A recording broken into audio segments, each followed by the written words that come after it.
Assalamualaikum warahmatullahi wabarakatuh. Perkenalkan, nama saya Kaldera Mawaddah. Saya dari kelas E, Hukum Laut Internasional. Nah, di sini saya akan menjelaskan secara jelas mengenai IUU Fishing.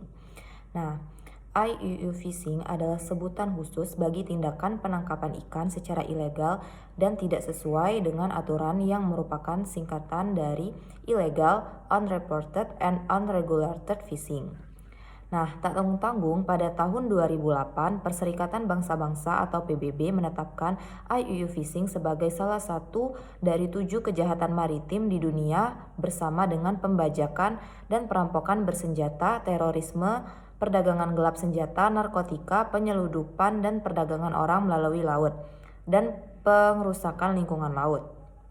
Nah, sesuai dengan singkatannya, terdapat 3 kategori penangkapan ikan yang termasuk dalam IUU Fishing, yaitu yang pertama yang ada illegal fishing. Nah, illegal fishing adalah kegiatan penangkapan ikan yang dilakukan oleh orang atau kapal asing di perairan suatu negara tanpa adanya izin dari negara tersebut atau bertentangan dengan perundang-undangan yang berlaku. Dan yang kedua ada unreported fishing, yaitu kegiatan penangkapan ikan yang dilakukan tanpa melapor atau tidak melaporkan hasil tangkapan secara benar kepada instansi yang berwenang. Selain dilakukan pada perairan yang menjadi wilayah suatu negara, unreported fishing juga banyak dilakukan di wilayah yang menjadi kompetensi dari Regional Fisheries Management Organization. Nah, yang ketiga ada unregulated fishing, yaitu kegiatan penangkapan ikan yang dilakukan pada suatu wilayah yang belum ditetapkan ketentuan pelestariannya serta pengelolaannya dan juga tidak sesuai dengan ketentuan yang telah ditetapkan oleh hukum yang berlaku. Berdasarkan keterangan dari Satgas Pemberantas Penangkapan Ikan secara Ilegal atau Satgas 115, terdapat 12 modus IUU Fishing yang banyak ditemukan di perairan Indonesia. Ke-12 modus tersebut adalah pemalsuan bendera ganda, menangkap ikan tanpa izin, dan dokumen pelayaran, modifikasi kapal secara ilegal, misalnya mengecilkan ukuran kapal, menggunakan nahkoda dan anak buah kapal atau ABK asing, tidak mengaktifkan Vessel Monitoring System atau VMS, atau Automatic Identification System atau AIS. Alih muatan ilegal di tengah laut, pemalsuan data logbook atau pelaporan penangkapan ikan, menangkap ikan di luar jalur penangkapan, penggunaan alat tangkap yang dilarang, tidak bermitra dengan unit pengolahan ikan, dan tidak mendaratkan ikan di pelabuhan yang telah ditetapkan di dalam izin. Wah, banyak juga ya kasus dari IUU Fishing tadi. Nah, terus di sini saya akan membahas mengenai kerugian dari IUU Fishing di Indonesia. Pasti besar kan? Nah, yap, itu benar sekali. Pada tahun 2020, CEO Indonesia Justice Initiative Mas Ahmad Santoso mengungkapkan bahwa estimasi kerugian akibat IUU Fishing mencapai 15,5 miliar US dollar hingga 36,4 miliar US dollar untuk 11 sampai 26 juta ton ikan yang ditangkap. Nah, ini tuh besar banget ya. Nah, sebelumnya pada tahun 2014 Kementerian Kelautan dan Perikanan mencatat bahwa kerugian negara akibat praktik penangkapan ikan ilegal ini diperkirakan mencapai 101 triliun rupiah per tahunnya. Selain membawa kerugian secara ekonomi, praktik IUU Fishing ini itu juga membawa dampak negatif bagi keberlangsungan ekosistem laut. Misalnya ada banyak terumbu karang yang rusak karena dilakukannya penangkapan ikan dengan bahan peledak. Selain itu, penangkapan ikan yang tidak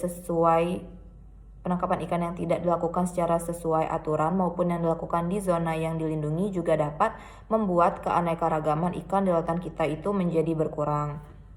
Nah, di sini saya akan menjawab kasus mengenai penangkapan ikan yang berlebihan yang muncul pada saat Indonesia berjuang untuk memenuhi target perikanan. Penangkapan ikan berlebihan muncul saat Indonesia berjuang untuk memenuhi target perikanan. Hampir setengah dari stok ikan liar Indonesia ditangkap secara berlebihan karena negara ini berjuang untuk memenuhi target perikanannya itu sendiri. Sementara beberapa ekosistem laut yang penting masih tertinggal dari perluasan kawasan perlindungan laut atau KKP. Nah, sebuah studi baru-baru ini oleh World Resource Institute atau WRI Indonesia telah menemukan Direktur Program WRI Indonesia yaitu Arief Wijaya mengatakan Presiden Indonesia Joko Widodo terutama di masa jabatan keduanya menitik beratkan pada ekonomi untuk kebijakannya, termasuk di sektor perikanan. Arah kebijakan tersebut tampaknya membuahkan hasil, sebagaimana dikemukakan oleh Arief berdasarkan data yang dikumpulkan WRI Indonesia dalam kajian bertajuk Tren Pengelolaan Sumber Daya Kelautan dan Perikanan di Indonesia, sebuah tinjauan Indonesia telah menjadi produsen makanan laut terbesar kedua secara global setelah Cina, kata studi tersebut. Namun melihat lebih dekat pada angka juga mengungkapkan bahwa proporsi ikan tangkapan liar mengalami stagnasi, aquaculture terus tumbuh. Arief menunjukkan bahwa dari tahun 2000 hingga tahun 2007 penangkapan ikan liar merupakan bagian terbesar dari produksi ikan. Tetapi selama bertahun-tahun penangkapan liar terus berkembang. Pada 2019 perikanan tangkap menyumbang 7,5 juta ton dengan aquaculture mencapai 16,3 juta ton menurut data Kementerian Kelautan dan Perikanan. Nah, Kementerian Kelautan dan Perikanan melalui keputusan Menteri Nomor 50 Tahun 2017 tentang estimasi potensi jumlah tangkapan yang diperbolehkan dan tingkat pemanfaatan sumber daya ikan di wilayah pengelolaan perikanan Negara Republik Indonesia atau Kepmen KP Nomor 5 Tahun 2017 mengatur tentang batas jumlah tangkap. Dijelaskan pada diktum ketiga bahwa pembatasan tersebut setiap tahun akan ditinjau kembali dengan memperhatikan hasil kajian Komisi Nasional Pengajian Sumber Daya Ikan. Namun pada kenyataannya belum ada Kepmen baru yang memperbarui batas tangkap dari Kepmen sebelumnya tersebut.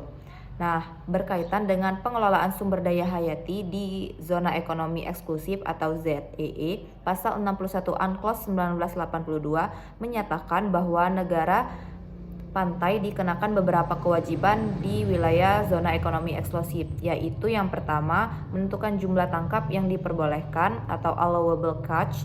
Yang kedua, menjamin bahwa sumber daya di zona ekonomi eksklusif tetap aman dan tidak terancam oleh segala bentuk tindakan eksploitasi yang berlebihan. Dan yang ketiga, memulihkan populasi spesies ikan di laut yang telah dilakukan panen pada level yang dapat menghasilkan hasil yang maksimal lestari atau the maximum sustainable yield, dengan tetap memperhatikan pola penangkapan ikan, tingkat ketergantungan persediaan ikan, dan standar minimum internasional yang telah ditentukan.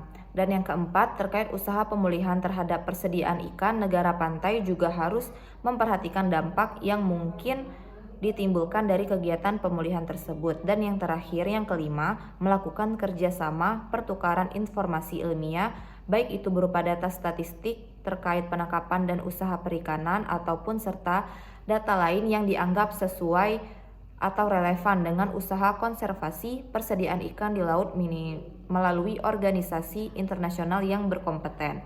Nah, hanya ini yang saya dapat sampaikan mengenai IUU Fishing dan jawaban dari kasus tersebut. Apabila ada salah kata, saya mohon maaf. Terima kasih. Wassalamualaikum warahmatullahi wabarakatuh.